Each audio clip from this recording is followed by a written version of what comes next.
Halo Sobat Sehat semua, Assalamualaikum warahmatullahi wabarakatuh.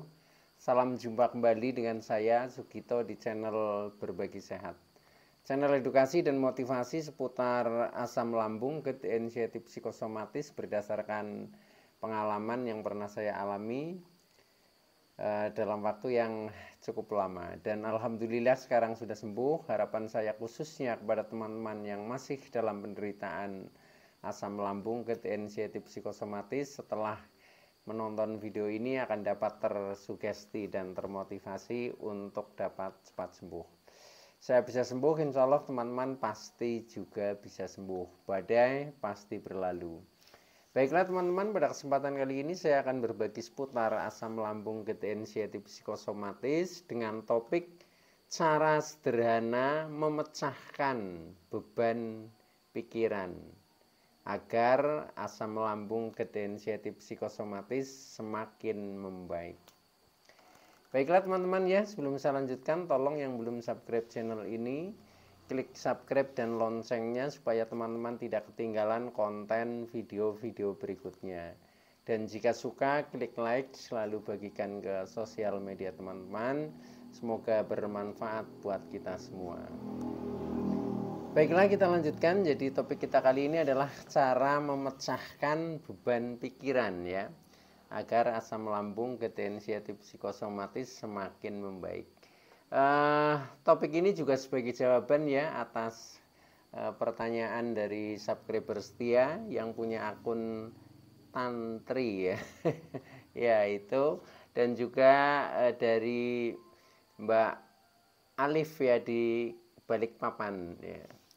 Mudah-mudahan sedang atensi ya. Baiklah, kita lanjutkan ya. Jadi asam lambung, gerd, anxiety psikosomatis itu memang disebabkan oleh multifaktor.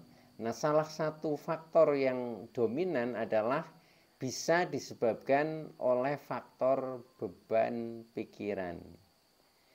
Yang bagaimana? Yaitu beban pikiran yang tidak dirilis atau tidak dipecahkan sehingga tersimpan di dalam benak kita ya, yang akhirnya tubuh menjadi merasakan sakit atau merasakan sensasi ya, termasuk juga psikis juga bisa ya, seperti menimbulkan kecemasan, ketakutan, kekhawatiran. Nah, ini juga berawal dari beban pikiran yang tidak terpecahkan.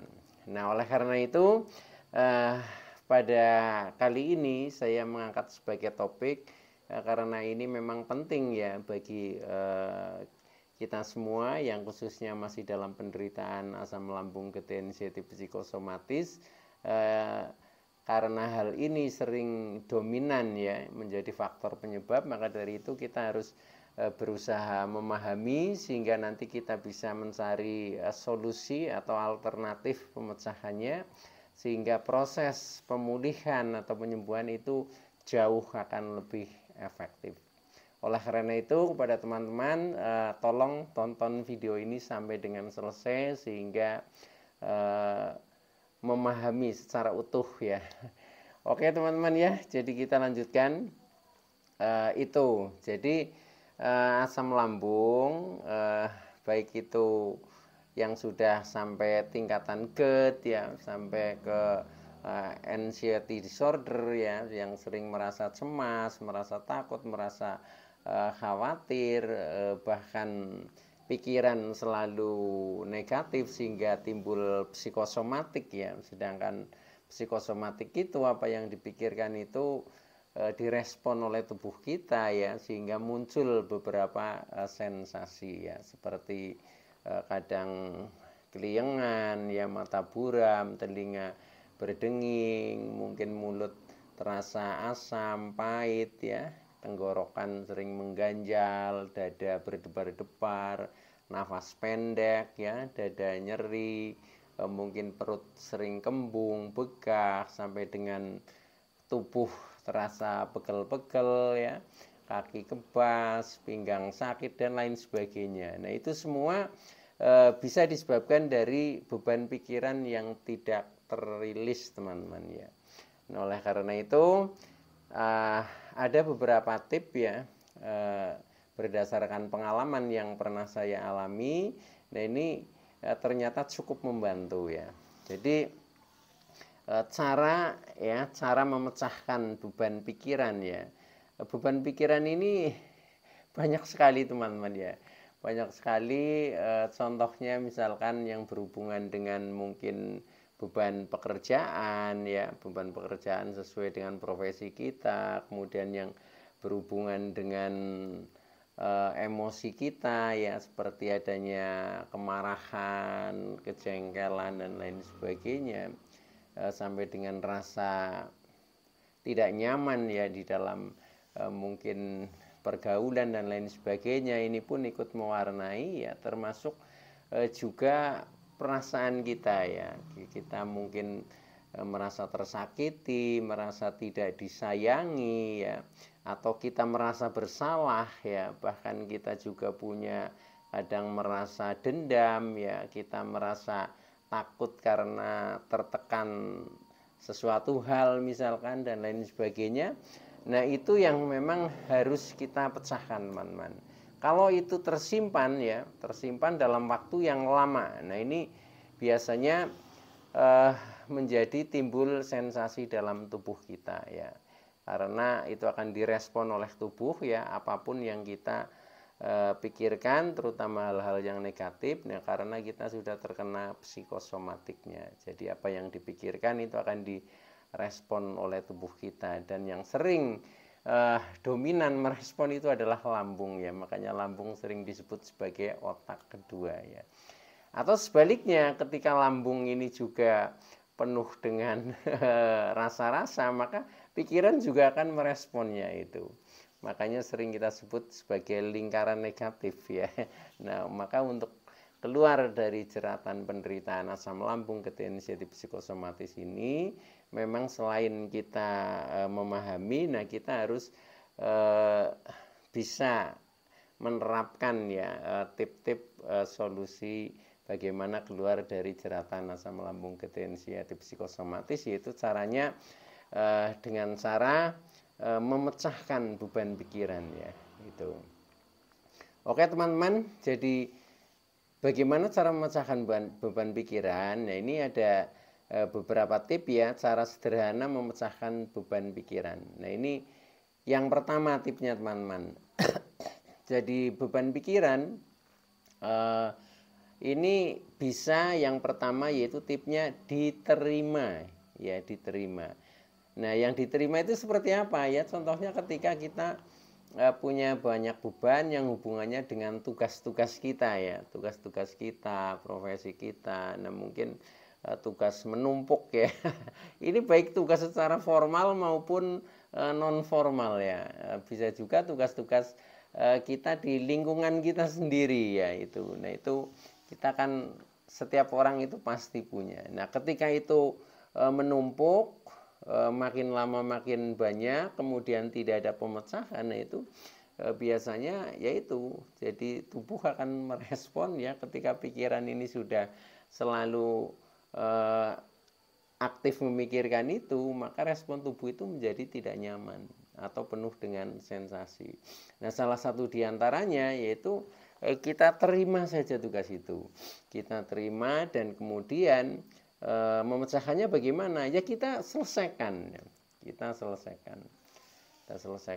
berusaha semaksimal mungkin ya, semakin lebih cepat terselesaikan, berarti pikiran menjadi terkurangi bebannya itu ya. Jadi yang pertama itu bisa diterima apa yang menjadi beban pikiran. Nah, kemudian yang kedua, beban pikiran itu bisa, selain diterima, kita bisa berdamai ya, berdamai. Jadi berdamai ini contohnya begini, ketika kita merasa bersalah ya, ketika kita punya rasa mungkin benci, kita mungkin punya rasa dendam. Nah, kalau ini berkepanjangan, ini juga akhirnya menjadi menimbulkan banyak sensasi teman-teman. Nah maka dari itu harus kita rilis, harus kita pecahkan ya, kita salurkan. Nah dengan cara contohnya berdamai ya. Ketika kita merasa bersalah ya, ya sebaliknya kita mungkin memohon maaf ya, karena memang tujuan yang sebenarnya kita adalah bertujuan baik ya, itu tujuan baik, tapi mungkin juga bisa jadi salah terima sehingga terjadi miss ya. Contohnya miskomunikasi misalkan. Oleh karena itu ini harus kita pecahkan juga, yaitu dengan cara kita berdamai.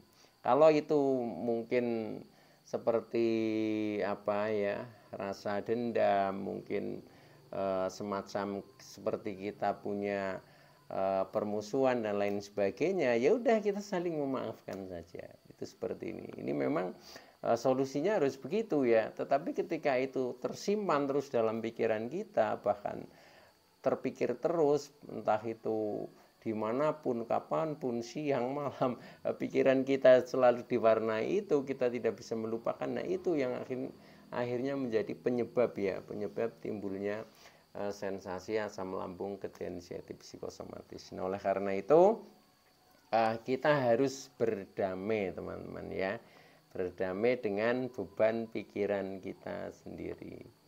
Nah itu tip yang kedua. Kemudian tip yang ketiga, ketika kita sudah mencoba diterima, sudah mencoba berdamai, adalah tip yang ketiga itu bisa dihindari. Jadi kita menghindar ya. Kalau tadi yang pertama kita terima beban pikiran, kedua kita berdamai dengan beban pikiran, kemudian yang ketiga tipnya cara memecahkan yaitu dengan cara menghindar ya. Karena kita tidak mampu misalkan untuk menghadapi, maka kita bisa juga menghindar. Nah, hal-hal yang dihindari itu seperti apa ya? Contohnya kita sering merasa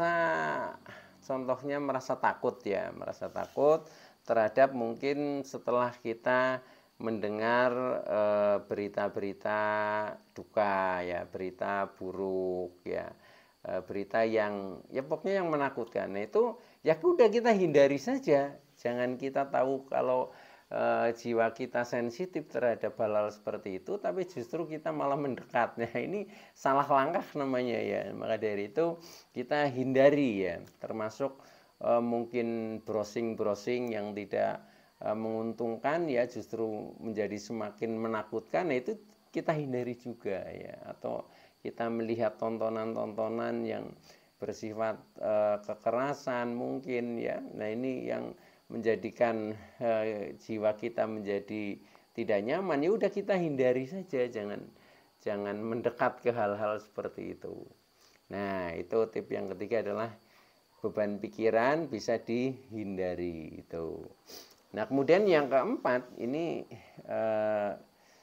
penting juga ya, selain kita mencoba menerima, kemudian berdamai, kemudian menghindar. Nah yang keempat ini dilawan teman-teman ya. Kalau kita mampu, kita lawan gitu. Nah jadi beban pikiran itu bisa dilawan. Contohnya apa? Contohnya ketika kita punya rasa keraguan-raguan ya, yang bentuknya jangan-jangan ya. Contohnya seperti kita misalkan mau bepergian ya, kita sudah takut duluan, wah jangan-jangan nanti kambuh di jalan, wah mungkin jangan-jangan nanti pingsan, jangan-jangan terkena ini, terkena itu. Intinya kita ragu ya dengan kita sendiri. Nah itu harus dilawan saja. Jadi pastikan saja saya tidak apa-apa, saya baik-baik saja, faktanya saya sehat walafiat. Bismillahirrahmanirrahim, udah lakukan apa yang kalian inginkan. Itu insya Allah tidak apa-apa, karena mindset pikiran kita juga kita ini adalah orang sehat ya. Sehingga ketika ada rasa-rasa semacam keraguan ya, rasa-rasa kekhawatiran, ketakutan, itu bisa dilawan saja, tidak apa-apa itu. Tapi katakan ya, tolong katakan seperti itu bila perlu berulang-ulang. Nah kemudian kita lakukan saja aktivitas sesuai dengan ke jadwal kegiatan kita, ya udah kita percaya diri. Jadi modalnya kita percaya diri, dan kita masa bodoh, kita cuek dengan sensasi yang mungkin muncul ya. Biasanya ketika kita merasa ragu, merasa khawatir, akhirnya kan muncul kecemasan ya, kecemasan. Waduh, jangan-jangan nanti pingsan, jangan-jangan nanti ketika ketemu orang banyak bagaimana, ketika mereka menakut-nakuti bagaimana. Nah itu akhirnya kan berkecamuk ya, rasa-rasa yang tidak enak. Nah itu harus dilawan saja, katakan saja tidak, saya tidak apa-apa, saya baik-baik saja, seperti itu. Nah ini tip yang keempat, jadi dilawan. Nah kemudian ini tip pamungkas ini ya, yang kelima untuk memecahkan beban pikiran ya. Ini adalah ketika kita sudah mencoba beban itu diterima, sudah berdamai, sudah menghindar, sudah mencoba melawan, tapi juga masih belum clear ya, artinya masih punya beban saja, masih justru malah semakin bingung ya. Nah, alternatif yang terakhir ya, ini adalah jurus pamungkasnya, yaitu adalah dipasrahkan. Dipasrahkan kepada siapa? Pasrahkan kepada yang maha kuasa, Allah subhanahu wa ta'ala. Karena kita yakin bahwa apapun yang terjadi di dalam diri kita itu atas izin Allah. Sehingga ketika kita sudah merasa mungkin terlalu berat, merasa tidak mampu, ya udah kita pasrahkan aja kembali gitu. Dengan keyakinan seperti itu, maka pikiran ini jauh menjadi lebih ringan ya. Yang tadinya beban kita berat, kita merasa bersalah, kita merasa tidak berdaya. Nah, akhirnya kita seperti ada suplemen energi, teman-teman ya. Ketika kita memang sudah pasrah dengan tulus dan ikhlas, jadi klik antara apa yang kita ucapkan dengan batin kita. Jangan setengah-tengah, teman-teman. Oke ya, jadi intinya itu ketika kita punya banyak beban ya yang dapat menimbulkan beberapa sensasi di dalam tubuh kita karena kita sudah terkena psikosomatik. Nah, intinya jadi bisa dipecahkan ya dengan cara sederhana ya, menurut saya itu ada 5 hal ya. Yang pertama adalah bisa diterima beban itu, bisa berdamai, bisa dihindari, bisa dilawan, dan bisa dipasrahkan. Oke, itu dulu yang bisa saya sampaikan teman-teman. Mudah-mudahan teman-teman yang masih dalam penderitaan asam lambung ketensiatif psikosomatis akan segera sembuh. Saya bisa sembuh, insya Allah teman-teman pasti juga bisa sembuh. Badai pasti berlalu. Oke, kurang lebihnya mohon maaf. Terima kasih. Ingat mantra kita, sumeleh nrimo ing pandum. Selalu bersyukur apa adanya, pasrah dengan tulus dan ikhlas. Semoga kita semua selalu sehat walafiat.